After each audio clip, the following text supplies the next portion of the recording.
దైవజనమా, ఒక మాట ఆలోచించు. సాతాను నీ బ్రతుకులో నీకేదో జరగబోతున్నట్లుగా తెలియని కలవరాన్ని నీ గుండెల్లో పుట్టిస్తాడు.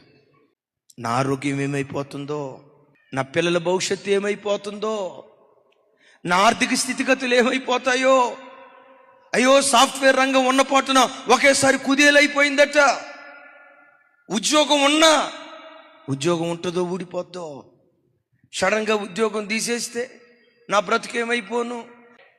సైతాను గడి ప్రయత్నం ఏంటో తెలుసా? నీ బ్రతుకులో ఏదో జరగబోతుంది, జరగని కీడు కూడా అసలు జరగదది, జరగని కీడు కూడా ఏదో జరుగుతున్నట్లుగా సాతాను నిన్ను కలతపరచాలని ప్రయత్నం చేస్తాడు, కలవరపరచాలని ప్రయత్నం చేస్తాడు. అయ్యా, వాడు కలతపరిచే ప్రతిసారి కార్యాలు చేసే దేవుడు నా పక్షాన ఉండగా నేనెందుకు కలతపడతాను? నా బ్రతుకు దినాలలో నా పక్షాన నిలవబడి నన్ను గెలిపించే దేవుడు నా ప్రక్కనుండగా నేనెందుకు కలతపడాలి? ఒకవేళ ఈరోజు కలవరం వచ్చిందా, ఒకవేళ ఈరోజు కన్నీరు వచ్చిందా, నేను ఆరాధించే నా దేవుడు రాగల కాలములో ఈనాటి అంగలార్పును రేపు నాట్యంగా మారుస్తాడు. ఈరోజు గాఢాంధకారపు చీకటిని రేపు మధ్యాహ్న కాల తేజస్సులాగా మారుస్తాడు.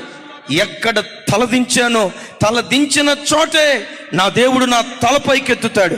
ఎక్కడ రొమ్ము కొట్టుకొని ఏడ్చానో, అయ్యో నా బ్రతికేంటి ఎలా అయిపోయింది, అయ్యో నా పిల్లల పరిస్థితి ఏంటి ఎలా అయిపోయింది, అయ్యో నా వ్యాపారం ఏంటి ఎలా అయిపోయింది, అయ్యో నా కంపెనీ ఏంటి ఎలా అయిపోయిందని ఎక్కడ ఏడ్చానో, ఎక్కడ కృంగానో, కృంగిన చోటే నాట్యమాడేటట్లుగా కార్యాలు చేయగలిగిన దేవుడు నా పక్షాన ఉండగా సాతానా నేనెందుకు కలవరపడతాను? కార్యాలు చేసే దేవుడు నీ ప్రక్కన నిలవబడి ఉన్నాడు అన్న ఒక్క ధైర్యంతో ప్రతి క్షణం ధైర్యంగా బ్రతికే కృప దేవుడిచ్చును గాక. మరోసారి చెప్తున్నాను, మానవాళి బ్రతుకులో సైతాను గాడు ఏదో జరిగిపోతున్నట్లుగా కలవరం పుట్టిస్తాడు. ఈ ఆరాధనకు వచ్చిన బిడ్డలారా, నీ గుండెల్లో కూడా ఏదైనా కలవరం పెట్టుకొని మందిరానికి వచ్చావా?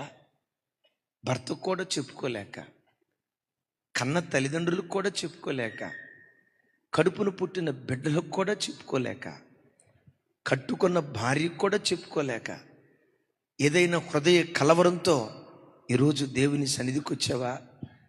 ఒక నిశ్చింతతో దేవుని సన్నిధిలో నుంచి బయలుదేరాం.